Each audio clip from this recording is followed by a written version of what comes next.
right now on Higher Journeys Radio with Alexis Brooks.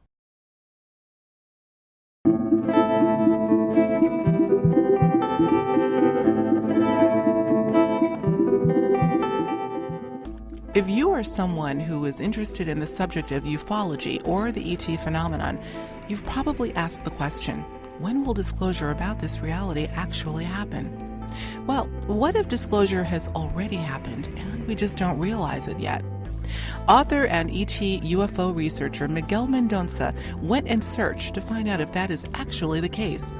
In his latest work, We Are the Disclosure, he compiled 2 volumes, interviewing some of the leading researchers, experiencers, and even archaeologists to learn from their perspective whether disclosure is already upon us. I had a chance to catch up once again with Miguel to learn what some of these individuals had to say and to find out where Miguel now stands on the disclosure question.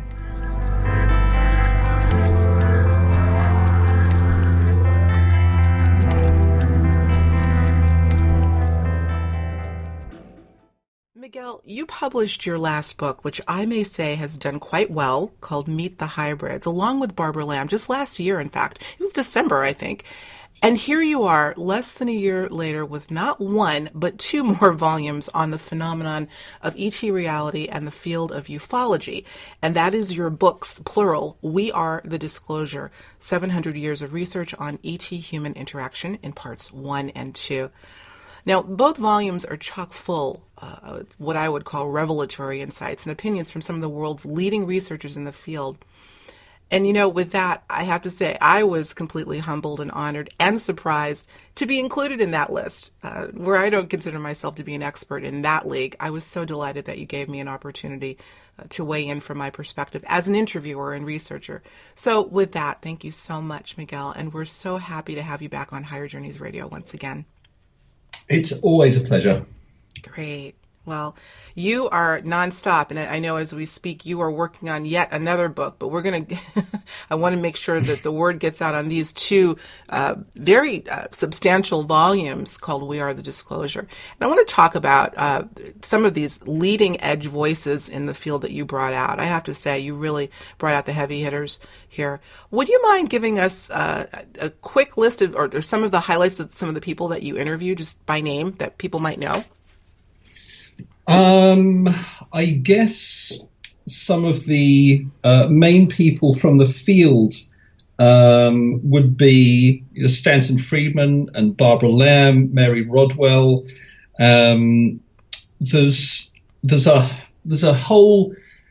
The way I kind of approached it is that what I wanted to do was to, having finished Meet the Hybrids, I had a really strong sense by the end of that the field in general is still heavily weighted towards the kind of material end of the spectrum, the kind of technological, political end of the spectrum. And that's where most of the kind of quote unquote standard or typical ufology or ufological work has been done. And I have a feeling that is changing, but what I wanted to do is to try to, in book form, do a kind of overview of, taking next year, 2017, as a point in time, looking at Roswell and thinking about that 70-year period. I wanted to kind of do a 70-year summary almost of what is it that we've learned here. What have we discovered from all of the different kind of aspects of this subject? And it seems to me that there's still a very strong focus on the kind of material end. But having worked with Barbara and 8 hybrids on Meet the Hybrids, I came to understand that we're actually much further down the road than I think people in general are understanding. I mean, I have a Google alert set up for certain search terms like UFO and hybrid and extraterrestrial, things of that sort. and every day it's dominated by tabloid articles on UFO sightings, and the same headlines day after day, week after week, month after month, year after year. It seems like it's really stuck. And I was talking about this with Rosemary Ellen Guiley a few days ago, who wrote the foreword to part one. Mm-hmm. And she asked me, did I have an opinion on why it is that the field seems to be kind of stuck down that more kind of material end of that spectrum? And I had a thought that had never crossed my mind before, which is that probably the field would be quite different if people in the field were really owning their experiences, and if more of those kind of researchers were having experiences. I mean, I asked Stanton in this in the interview in this book, had he ever had an experience himself, and he said he had not. Mm-hmm. That's right. So you have to imagine if, and Richard Dolan, the last time I'd heard him talking about this, I'd not heard him suggesting that he was an experiencer. Mm-hmm. And you have to think that if these kind of people who tend to dominate the conferences, dominate the discourse, if they were having experiences and were sharing them publicly, if they were disclosing their own experiences, you have to think that that would be shifting them. It will be shifting their narrative. It will be shifting their interest. And that may be one route. But at the same time, I think there'll always be a division of labor. There'll always be people covering all of these different aspects of the subject, I would think, certainly prior to any kind of event that would lead the whole of humanity, or let's say the sort of large percentage of humanity, to really understand that this is a reality, that this is part of reality. Mm-hmm. Yeah. Yeah, go ahead. Well, I'm listening to you. Just said a mouthful there, because I think you're right. A few thoughts come to mind. I'm thinking of a statement that Jim Marrs, who was also featured in, I believe, part 2 of the book, made in terms of the question of where is this going? Where is this, the broader subject of ufology going? And he said, somewhat surprisingly, well, maybe not, that he felt it to be somewhat stagnant, which kind of supports what you're saying when Rosemary Ellen Guiley asked you that question. But the second point I wanted to make is I think you've hit on something very key. Now, obviously, you don't want to force, those people like the Richard Dolans and the Stanton Friedmans, et cetera, to disclose whether they've had an experience or not, if the answer is unequivocally no. But I see as well where you're going with this, that perhaps there are some people that are really covering the material end of it, the research end of it, and have had experiences that maybe withdrawing or, holding back on disclosing that, that could move the needle in terms of the ultimate disclosure. But, again, I really want to focus on that name. We Are the Disclosure, Miguel. That's a powerful title, meaning that, there are a lot of people out there that are wondering, when is it going to happen and how is it going to happen? But what you're basically saying in that title, 700 years of research on this phenomenon and experiences, because there are experiencers there, is that collectively we are the disclosure, right? Yeah. To me, that type of disclosure, the sort of bottom-up disclosure, the public disclosure, has been going on since day one. If you take 47 as the kind of birth of the modern era, I'm sure there's people who dispute that, because every single aspect of this is disputed. It's one of the most highly contested fields I've ever seen, and I think that for the most part, this process has been bottom up. I think that with the kind of top-down side of things. Rebecca Hardcastle-Wright, who basically completes part 2 of the book, she's made the point in her paper, which is referenced in her chapter, that a lot of what we might term ufology has been informed in a very active way by government. Let's use that term broadly: military, the intelligence services, and who knows who else. So, given that that's the case, they have been basically feeding an enormous amount of disinformation, misinformation into this field. And in Robbie Graham's book, Silver Screen Sources, he details the involvement of the government in film and television productions around this subject, and how they have had their voice heard. And what this tends to do is obviously muddy the waters in a very real way. It's very difficult for people to get a handle on this when the focus is on the material, and people are, in our culture, they put their faith in the authorities to tell them what's real. That's right. We have a kind of a very, let's say, the arbiters of truth in our culture these days generally are more scientific than anything else.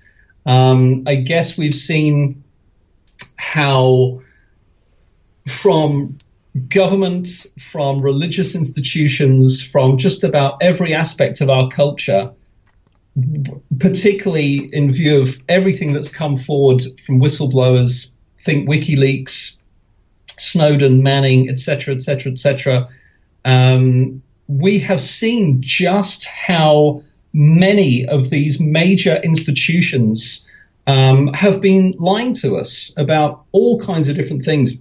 And these are things that generally people understand to be happening, that we live in. I think the word of the year this year was post-truth. Really? And I hadn't heard that. I believe so. I mean, there's Ralph Keyes did a book, The Post-Truth Era. It's so tough to figure out who is actually telling us the truth anymore, or what that word even means. I mean, it's a subject I'm particularly fascinated with. I did a novel on all these different aspects of truth, which is what led me into this subject, and we may have discussed that in our last interview. So this issue of truth is muddier than it's ever been. I think it's as muddy as it's ever been, but we just have much more awareness at this point of how tough it is to actually get, with all the kind of fake news out there. And if you... there's that word. That's really the phrase of the year, or the word of the year, is fake news. Not to cut you off, but you're obviously aware. We're not going to go down that rabbit hole today, but obviously that is a word that has become ubiquitous in really both the mainstream as well as the alternative media for reasons, again, that we're not going to go on today. But let's stay on this for a bit, because this is a very interesting dynamic that I had not necessarily felt that we would go down, but let's go there for a minute. Now, what you're really kind of talking about, Miguel, is a question that you did pose to the respondents, the interviewees in the book, and that's about do we feel that the subject has been suppressed? Now, I went through every single, I think it was 27 people or 28, I can't remember, can't recall, but every single one in their own sort of way of explaining it was unequivocally yes. And it was specifically, I believe, Stanton Friedman that went into some detail about the marked propaganda campaigns that have taken place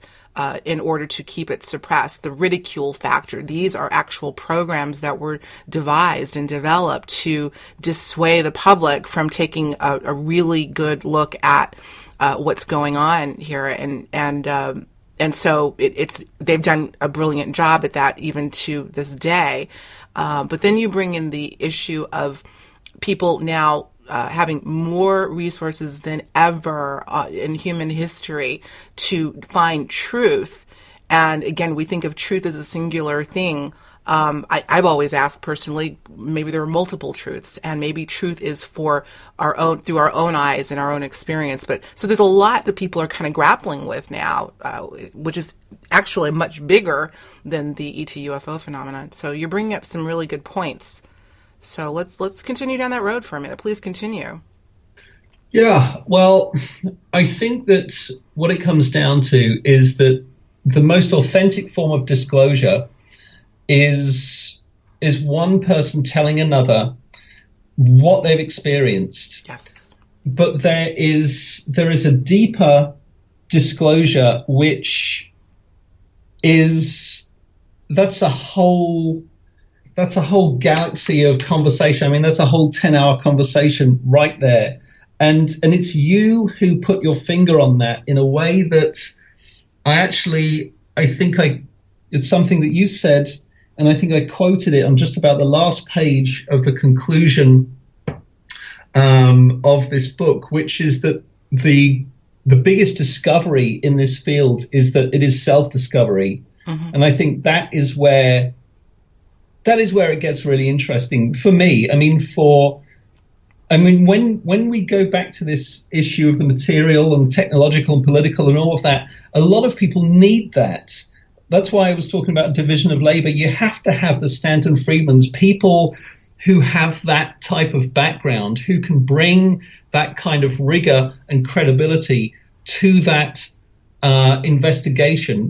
They are familiar with, at least as far as humans are concerned, advanced propulsion systems and things of that sort. Like, he has got something to stand on. He is in a good place to begin to speculate about, filling in some gaps in terms of what is reported, what has been declassified, what is coming through whistleblowers, witness testimony, etc. You've got to have people who do that work, because that is the entry point for the vast majority of people who are coming at this from the outside.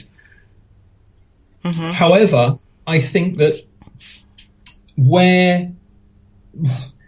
I guess that brings us back to this issue of the sort of stagnant nature of the field, that if that is where you remain, saying, well, look, we've got the documents, come on, government, come on, president, come out and acknowledge this, tell us that we're right, we're not crazy, that this is real, just put us out of our misery.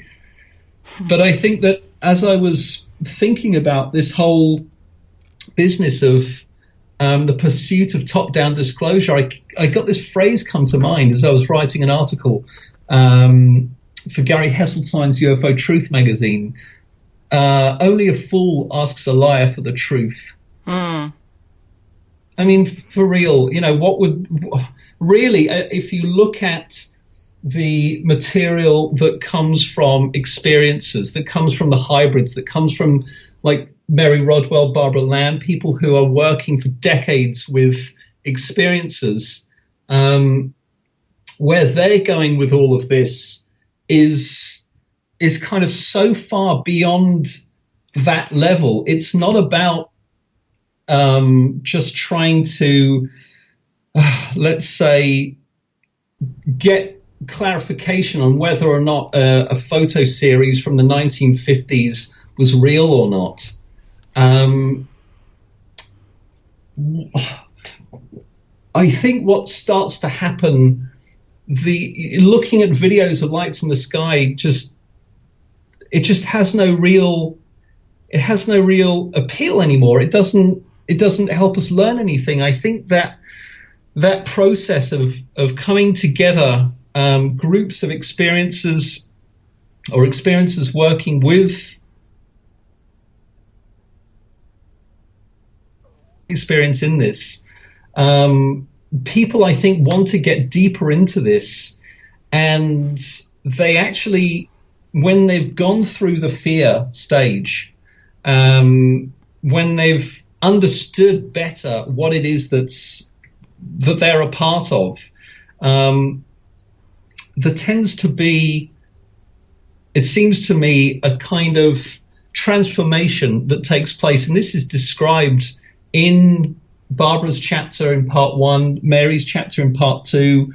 Ray Hernandez details in part 1 many statistics from Free's research study, their experiencer research study. And Free, the website is experiencer.org. We're just so you know, Miguel, we're having a little bit of an issue you're kind of fading in and out. So I just finished the website for you. It's experiencer.org for everyone that is interested. Please continue. Let's see if we can get through this without too much cutting out.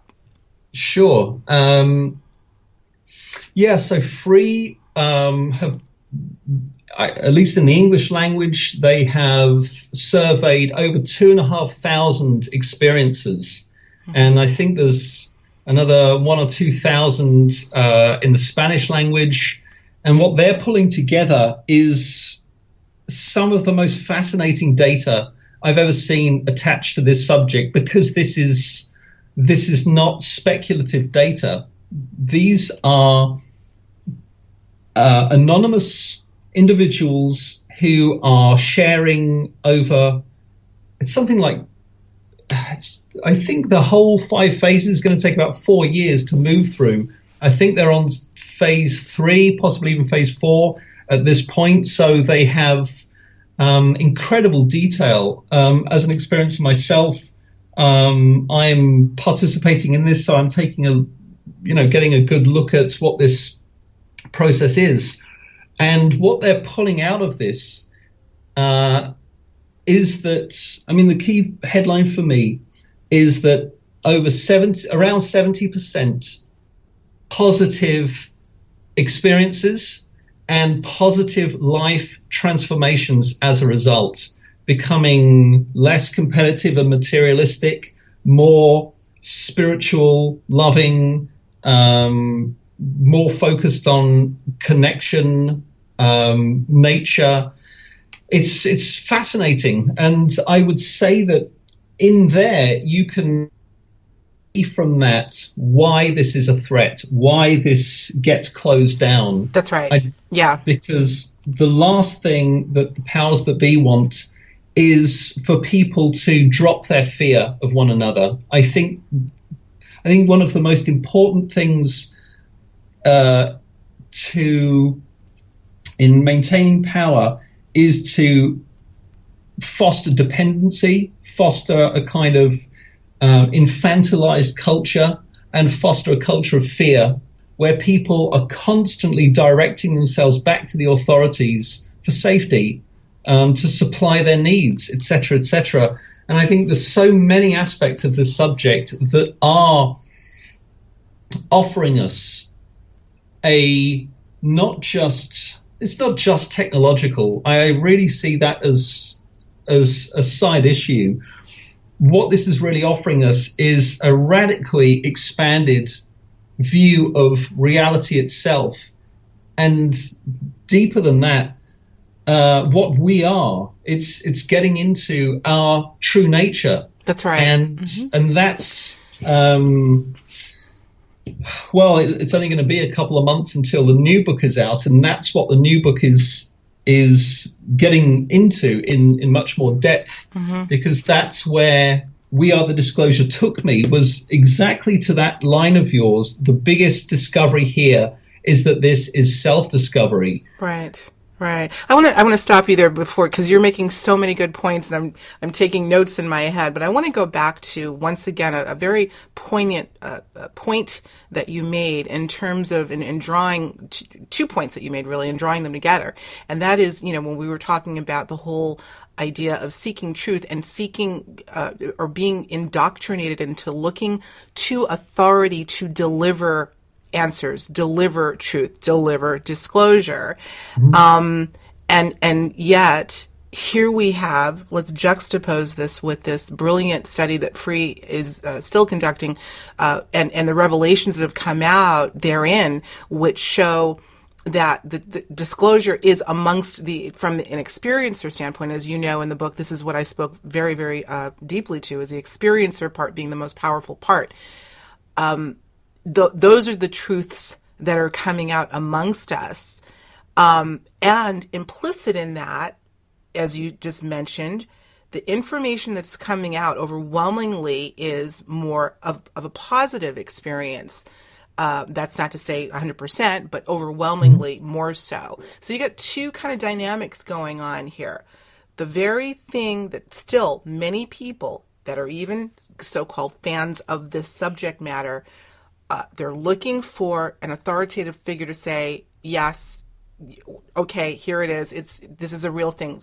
So we say so, and here we are.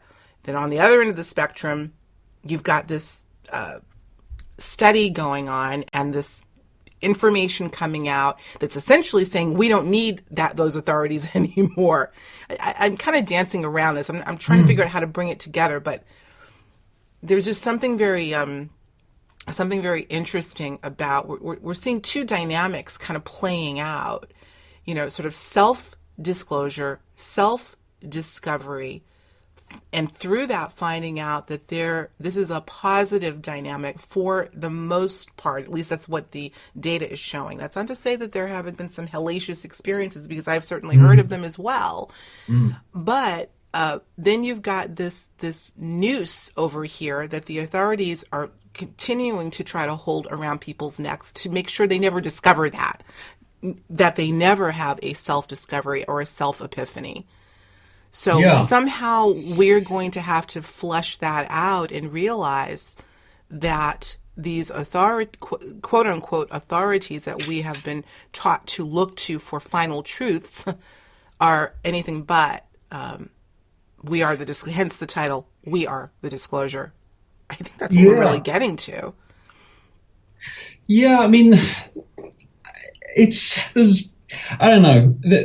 This subject throws up more questions than answers perpetually, and one of them to me is, and I don't know if I'll ever really have the time to study this, but this whole subject does make me really curious about human nature itself and why it is that people are so happy to buy the kind of official line. And from 2011, I've quoted in the book I've put it in the introduction and the conclusion, this statement from the White House. I open up in the introduction and say, well, here's what they're saying. And now I'm going to present you with 570 pages of testimony that turns that on its head and exposes that for the blatant, laughable BS that it is. And then after having gone through 570 pages of testimony, I quote it again, and I will quote it here. So this is from 2011. I think it was responding to a petition probably set up by Stephen Bassett.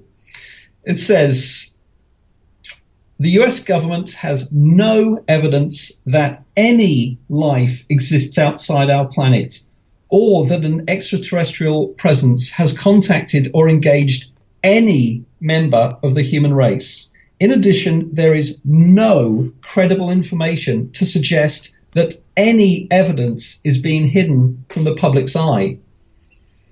I go on to say, this statement deals strictly in absolutes and is, in view of all the evidence, absolute BS.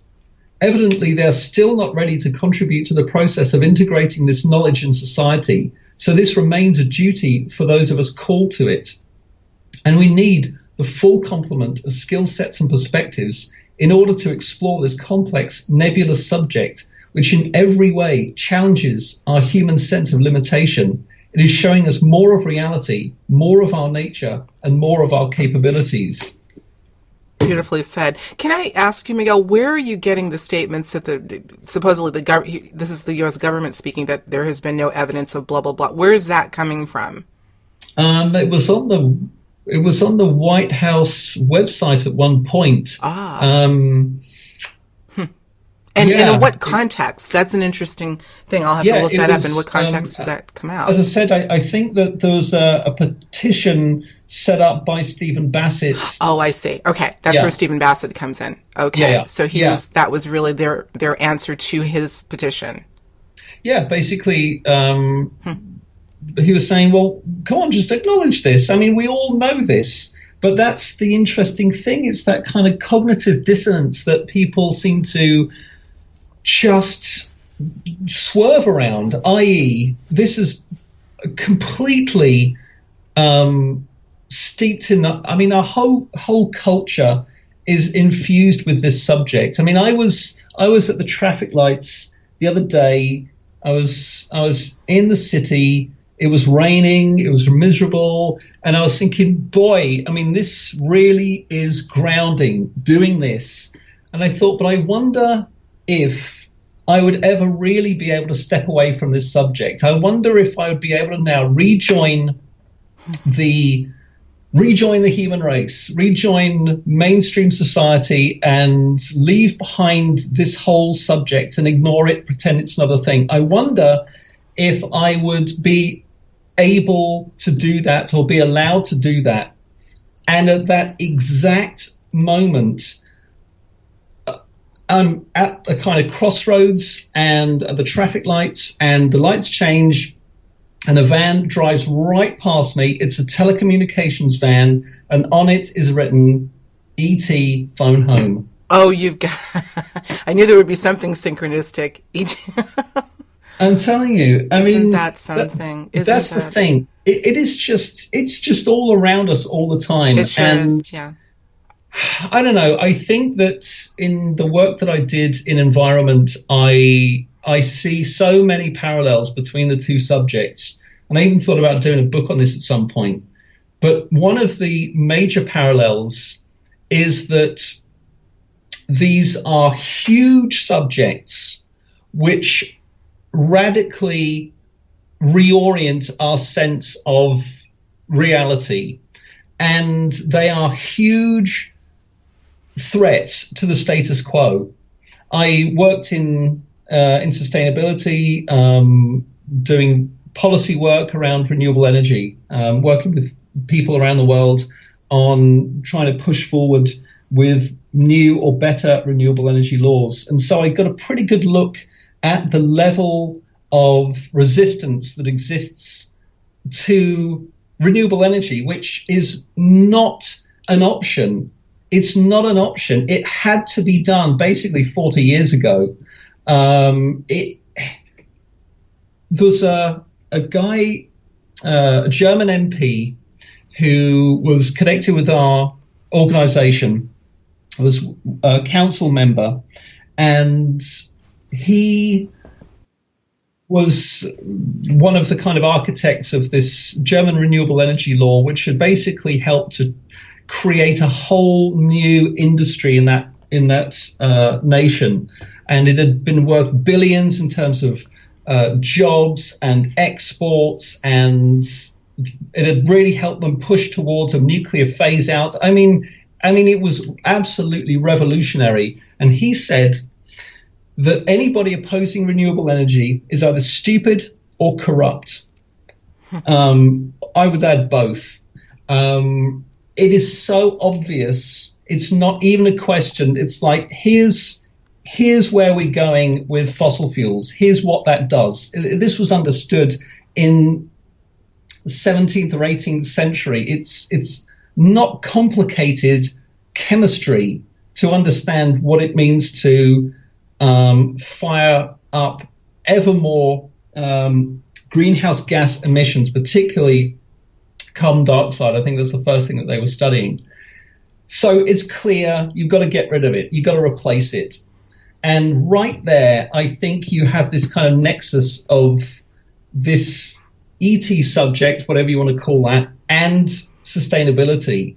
Right there, energy, you have, I would imagine, I don't know what the figures are, but it's up there with agriculture. I mean, these food and energy, these are, two of the biggest industries there ever was or ever will be. And if you have subjects like this that are a major threat to the status quo, I mean, look at, weapons of mass destruction. I mean, the whole thing, look at the lies that are told. Look at what is done in the name of oil, the name of the status quo. Look at what's happened with banking, everything we've learned about banking, but all reform, it seems to me, has been rejected. So right there, you can see that even the things we absolutely have to do to guarantee our survival, we are not doing, because that would mean a major shift in the status quo, away from fossil fuels, all of those sunk investments worth an incalculable amount, beyond trillions. Mm-hmm. And nobody's ready to do that. And if you look at the way, particularly the US case, and the staggering percentage, I don't have the figures in front of me, but the percentage of people who go from public service, congressmen, senators, who then go on to sit on corporate boards, and basically the average increase in salary, I think, is over 2,000%. And there is just this revolving door situation between government and business, and in that, and then they're synonymous. I'm sorry, they're synonymous. Let's be clear there. Right. Yeah. And then you bring into that the funding of elections, and look at all of the work that's been done, everything that's been pushed. Particularly look at the work of Lawrence Lessig, Harvard law professor, I believe, who has been trying to push this. Many other people have around the world, trying to find ways that we can get government to actually work and effectively deliver a decision-making mechanism that is actually going to do what we're told now it already does. But anybody with any kind of common sense can see it does not do. It is so corrupt to the point of those guys are choosing by action and inaction to wipe out life as we know it on this planet. That is a fact that is happening right now. In fact, I read this morning that Bill Gates and a bunch of other folks, uber rich types, are putting $170 billion into clean energy projects to deal with this. I mean, talk about after the horse has bolted. I mean, if you look at the data on greenhouse gas emissions, on sea level rise, on warming all over the world, all of those dynamics, and then you look at what has been done to try and deal with it up to this point. I mean, it's just crazy. Mm-hmm. It is such madness. And I'll say this, that the longer I spend doing this work, the more experiences I meet, the more starseeds, hybrids, however people identify, those with a greater connection to the beings, whatever we want to call those guys, I see, I mean, it seems counterintuitive for most people, but I see so much sanity in those stories, in what I hear from people in terms of the kinds of experiences, what they do for people, and what kind of values underpin that, the values of the beings themselves, all of that stuff. And the more I see of that, the more just baffled I am by human behavior. Absolutely. I'm glad you brought that back to center, because I kind of knew where you were going in terms of really illuminating the absolute disgust of our institutions and systems, or how disgusting they are and have been. And I agree with you wholeheartedly, Miguel, that when you start to get a bit of knowledge and the anecdotes, as I've spoken so often about, of these so-called experiencers from whatever perspective they're coming from. And as you said, the starseeds, the new children, Mary Rodwell's new human sort of profile. There is a very, very synchronous tone that is being sung, and that is, this is about love. This is about altruism. This is about getting the rest of the planet to wake up to who they really are. Juxtapose that with its exact opposite, and yes, we're talking about a group of people, those being the experiencers, et cetera, that are sane, as opposed to complete insanity. So there's a very interesting dynamic going on, and I call it, as I've said many, many times, the dichotomy of consciousness and the precipice of change. We are at a precipice point, and we could go again down a whole nother rabbit hole with that in terms of, the why. Is there some significance, some broader perspective that is meant to help us, having both the bad guy and the good guy, if you will, just to completely simplify it, and something that it perhaps is meant to come out of that, if we're all characters in this play. So yeah, there's a lot to chew on here. I want to, we've got about 20 minutes left, and I do want to, and I thank you for that, because it's some people may feel, okay, well, how was that relevant? But I think you brought that neatly back together with, again, this is about an ultimate juxtaposition of, two worlds sort of coexisting on the same planet, and how bifurcated they are, and how, what ultimately is going to be the result here? Are they going to win, or will this, phenomenon that we're looking at become so prevalent and irrefutable that it will be the dominant, reality as a part of the spectrum of reality? And that, speaking of which, I want to make a comment in that regard. Something that Alfred Webre said, who was also in the book Part 2. That's Alfred Lambremont Webre. He said, and I'm somewhat paraphrasing, he thinks that, getting back to the effect of disclosure, because that was one of the questions that you asked, what would the effect be? It will include an annihilation of duality consciousness and a complete shift from third density to what he says fourth/fifth density. And those are kind of in my words. But, assuming that there is this sort of acute or ultimate transition that will one day occur, in which there is an unequivocal knowing that disclosure has arrived by whatever means.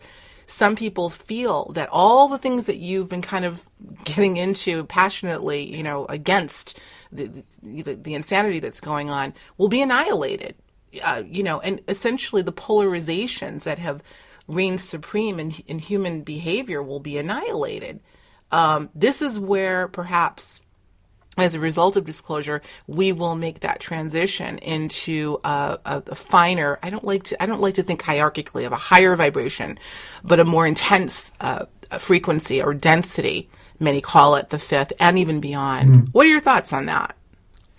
Well, that is one of the most frustrating things. As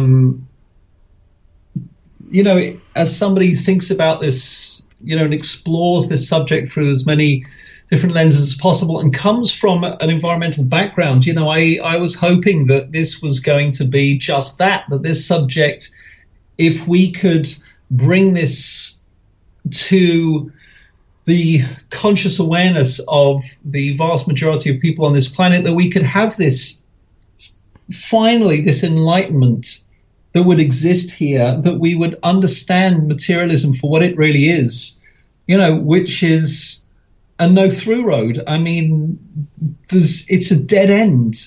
There's only so far you can get, and in a sense, the whole kind of material, the whole purpose of the third dimension may be just that is ultimately the lesson we're all incarnating here together to learn. I mean, you have somebody like Trump. Maybe you get Trump's incarnating to help the rest of us really learn that lesson well. I'm so glad you brought that up. I just did a show with Penny Pierce in that same identical vein that, and not to digress too much, but that's a brilliant point. I'm so glad you hit on it, that in many people's eyes, look, I mean, there are people that feel that this was a brilliant move and we're going to be the better for it. That's not the point. The point is that this image, this archetype that we call somewhat narcissistic, et al., pompous, among other things, it could be sort of how would I put it? The opportunity for us to ultimately see what this third density is really about and bring it up and recognize it in ourselves in order for it to be cleared. So this might be one of those, I called this particular episode the Trump factor, a factor that will be needed as well in order for us to move through it into or out of 3D as we know it, as it's been so grossly been represented. So. But it's hard to imagine, though, frankly, because the world we have, looking at it from one perspective, you could say that the world we have is the sum total of absolutely everything that's ever happened here, for better or for worse, good or bad, selfish or selfless. Absolutely everything that everybody has ever done has given us this world. And it's very difficult for me personally to look at the state of things and not say, well, it's just getting worse all the time. It's getting crazier and crazier with every passing year. In my life, 43 years, when I was, let's say, somewhere in the 90s, there really was a feeling of, I left school the year the Berlin Wall collapsed. Collapsed. You know what I mean? Mm-hmm. So there was a sense of hope, of optimism, even though we still had, a wretched right-wing government. There was a sense that, wow, huge shifts really can take place on this planet. But here we are in the year 2016 as of this discussion, and we're staring down the barrel of President Trump. I mean, that's real. People talk about parallel universes and all of that, and everything is happening simultaneously, and every version of absolutely everything is happening an infinite number of times. But yet, somehow, you and I seem to have incarnated in a reality where we get President Trump. And it's something. It is. And that's following Brexit. Yeah. So two cases in 1 year where the politics of fear and prejudice and division and hate and ignorance have triumphed. I used to think, well, I'm just going to leave my politics out of things, but why the hell should I? Nobody else does. I do not think for 1 second that the answer to the world's problems right now is more hate and fear and prejudice. Anybody who's trying to make that argument, I would love to hear exactly. It's like trying to put out a fire with petrol. Yeah. Do you know what I mean? It's never going to happen. And, look, this is definitely, now we're getting into the juicy part as we're winding down, but I'm going to make one just sort of, in my humble opinion, comment. Again, yes, very perplexing to me that this has occurred for a number of reasons. And what does this stand for, even metaphysically for us? What does this mean? I don't know that this is what we think it is. This might be, now obviously we're all speculating as to, we've already sort of drawn conclusions, those of us that feel like yourself, as to what this is going to be, what the next 4 years, at least here in the States, and of course it's going to be reverberating effects globally, undoubtedly, what this will look like. A lot of people have drawn that word picture already. And yet, Miguel, somehow I feel, and this is completely intuitive or instinctual, that this person, this individual that has been assigned, some people feel that he was selected and not elected, is somewhat of a metaphor of a transition point. I don't know what's on the other side of that, but I do believe that this is somehow an acceleration of getting to that precipice. You know, again, we as humans, we have this tendency to look at things as either all bad or either all good, without looking at it being right, as the right brain would say, this is interesting. And maybe, I don't know, I'm going to play devil's advocate a little bit. Maybe we need to now, and again, I'm not placing emphasis on him, but rather the role that he may need to play in order to get us through the ultimate tumult to get on the other side of it. So I don't know what this signifies. I happen to think that any time that there is a major shift, paradigm shift or otherwise, or event that happens, it's designed to do something on a bigger level. There is something that's undergirding all things, frankly. And so this may just be, no matter what it looks like, it could very well be the surest point to ushering in the transition of whatever that is. So it's going to be, like I said, it's going to be interesting. I'm not going to say one way or the other. And, you know, I don't know though. I mean, I think that this is why, you know, I think it's important for us to look at history, and you could maybe say the same of Bush, either Bush, particularly Bush Jr., and, well, which is really, you know, the Cheney-Rumsfeld administration. We did not get a better world as a result. You know, we did not. You know, so he was actually speaking at a conference that I went to in D.C., I think it was 2008, and I refused to go until he'd left the building. I mean, you know, at a renewable energy conference. And do you know what he did? He came out and he advocated nuclear power.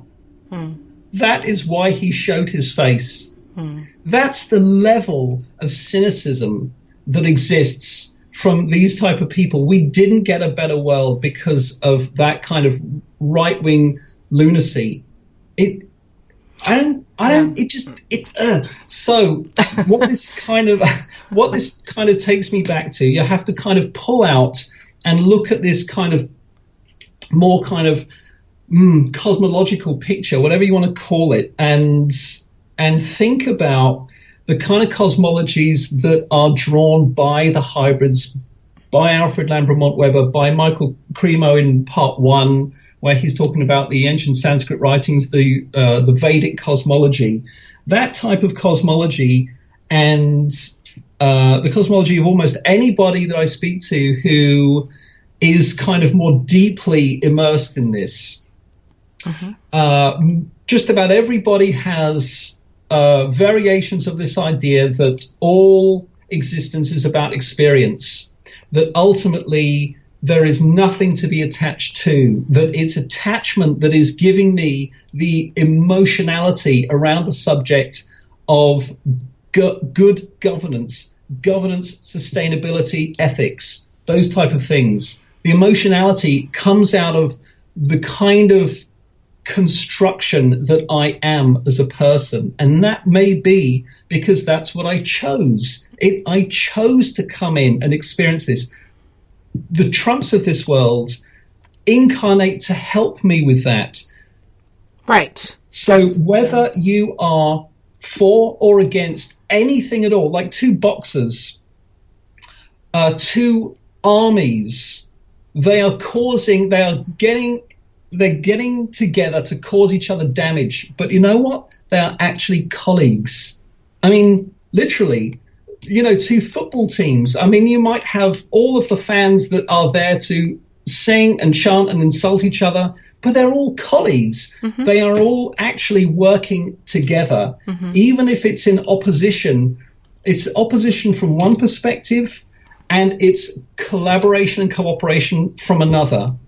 And so if the purpose of the third dimension is to experience everything that goes with that, everything that goes with a kind of dense physical body that, And, we have these kind of fragile minds and bodies and hearts that we're just trying to get through each and every day. Mm-hmm. And that makes us very vulnerable. And that makes us behave in certain ways. And I mean, this, and that, but that's what is down this road. Right. So I go back to the first point, which is that's where I see the value of this subject truly, is getting to that kind of stage where when you're able to have those kind of conversations, you are then able to see yourself and your relations and all your expressions very, very differently, and those of other people, and you can live and operate in a very different state of awareness. You can have a very different kind of experience, a more aware, conscious kind of experience. Whereas if this subject is just permanently orbiting Roswell, did it happen? Didn't it happen? Mm-hmm, mm-hmm. And those cases, then you never get to that place. And to me, that is why there is a need for We Are the Disclosure. That's why I wanted to create this project. I wanted to pull together all of these people, and we've barely scratched the surface of who's in this book and what they've talked about. But I was trying to really open up this subject and understand as much as possible about what is available to us, because to me that's the $1 million question. Like when I was doing policy work, if you're going to have that conversation about your research with anybody else, you've got to have a sales pitch. Mm-hmm. You've got to be able to go to them and say, this is why you should care about this. This is what's in it for you. And so in We Are the Disclosure, I went after that in the interviews. What is the value to society of this subject? Mm-hmm. You sure did. You had some beautiful questions. And here's something, I'm going to put you on the spot if I may. I would love to be able, obviously I'm not going to publish the book publicly on my website, but I would love to list the questions that you asked, because for those that haven't seen the book, it may not be what you expect. Some that you might, and some you might not. So if with your permission, Miguel Mendonca, I would love to be able to list at least the questions. And I guarantee you, audience, once you see what the variety of answers that you get, and a lot of the common threads, I think you'll be pleasantly surprised. So if I can do that, that would be great. Yeah, okay. Go for your life. I mean, thank you. Yeah, I'm just happy it's done. I'm staggered that it's done, frankly. It's I'm amazed that all of that got done in 8 months, 9 months. When I look at it now, I just think, oh my God, what was I thinking? Yeah. You really did a stellar job. I have to tell you, not one book, but two, since last December. Because I believe The Hybrids was published in December. Do you know what? I've got to say this. Do you know today, as you and I are having this discussion, it is the 1 year anniversary today of the publication of Meet the Hybrids. Isn't that something? No accidents. Yeah. E.T. phone home. Miguel, tell us where we can get We Are the Disclosure before we close out. Yeah, people can find all my books on Amazon. Every Amazon site worldwide, I think, has them. Excellent. And we'll make sure to have a link to that as well. And as a matter of fact, you also have a website called, aptly, wearethedisclosure.com, right? That's it, yep. Excellent. So, folks, I encourage you to get this book. This is the season for giving, right? Let's give the gift of disclosure. I say pick up We Are the Disclosure parts 1 and 2.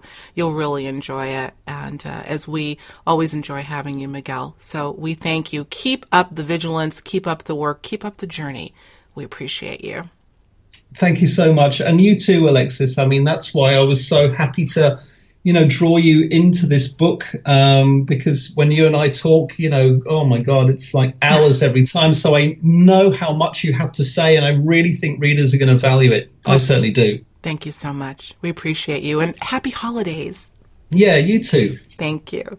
Take care now. Take care, everyone. Well, this conversation definitely took on a life of its own. You know, prior to every show that I do, I ask in silence that the conversation go exactly where it needs to go in order for it to be of value to those who are listening. With that, I let it go and let it unfold. Well, needless to say, Miguel really let his passion drive us down a road that, although may not have been strictly about disclosure, it was about truth. Finding truth for ourselves without the need to have it handed to us from our so-called authorities. With that, disclosure, as we imagine it to be, may never happen, and maybe it doesn't need to. Because after all, when it comes down to it, we are the disclosure. Let's start to embrace that and finally usher in a new reality that puts us in the driver's seat. As always, I thank you for tuning in to Higher Journeys Radio. Until next time, I'm your host, Alexis Brooks.